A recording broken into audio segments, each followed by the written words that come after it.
ஆண்டவருடைய பரிசுத்த நாமம் மகிமைப்படுவதாக. எபேசியரின் புஸ்தகம் 3ஆம் அதிகாரம் 16வது வசனத்தை நாம் தியானிப்போம். நீங்கள் அவருடைய ஆவிலே உள்ளான மனுஷனில் வல்லமையாய் பலப்படுங்கள் என்று அப்போஸ்தலனாகிய பவுல் சொல்லுகிறார்.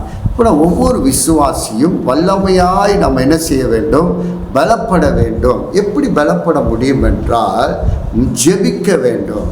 நம் ஜெபிக்கும் போது தான் நம் வல்லமையாய் பலப்பட முடியும். இயேசு ஜெபம் பண்ணினார்.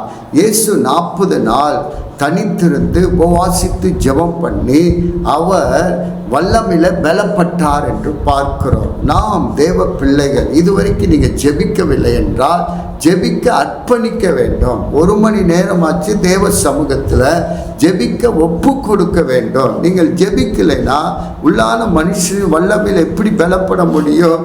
ஜெபிக்க நாம் அர்ப்பணிக்கும் பொழுது தான் நம்ம ஜெபிக்க தான் உள்ளான மனுஷனின் வல்லமையாய் நம்மளையே பலப்பட முடியும். 2வது பார்க்கிறோம், வேதத்தை நம்ம வாசிக்க வேண்டும். வேதம் தான் நம்மளுக்கு சத்தியம், வல்லமை உள்ளது. உள்ளான மனுஷன் வல்லமையில் பலப்பட முடியும். வேதத்தை நீ வாசிக்கும் பொழுது தான் ஆண்டவர் சொல்கிறார் பாருங்க, மனுஷன் அப்பத்தினால் மாத்திரமல்ல தேவனுடைய வாயில் புறப்படுகிற ஒவ்வொரு வார்த்தையிலும் பிழைப்பான் என்று எழுதி இருக்கிறது. இப்போனா பிழைப்பு, ஜீவன், வல்லமை எதில் கிடைக்கிறது என்றால் வேதத்தில் தான் நம்மளுக்கு வல்லமையும் அபிஷேகத்தையும் கர்த்தர் கொடுக்கிறார். வேதத்தை நாம் வாசிக்க வேண்டும்.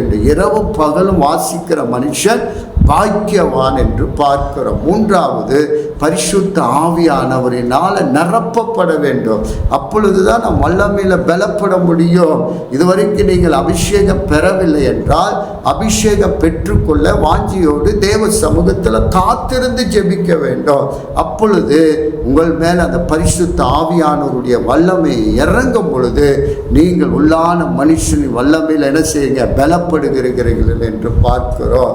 பாருங்க, மனுஷன் ரத்தத்தோடு மாமிசத்தோடு ரத்தத்தோடு நம்மளுக்கு போராட்டம் இல்லை. துரைத்தனங்களோடு இப்பிரபஞ்சத்தின் அந்தகார லோகோடு நம்மளுக்கு போராட்டம் உண்டு. அதை மேற்கொள்ள நாம் பரிசுத்த ஆவியானவரில் பெற்றுக்கொள்ளுவோம், வல்லமையில் பலப்படுவோம். கர்த்தர் நம்மளை கொண்டு பெரிய காரியங்களை கர்த்தர் செய்வார். அதிகாரத்தை தியானிங்கள், வாசியுங்கள். கர்த்தர் உங்களை ஆசீர்வதிப்பாராக. God bless you.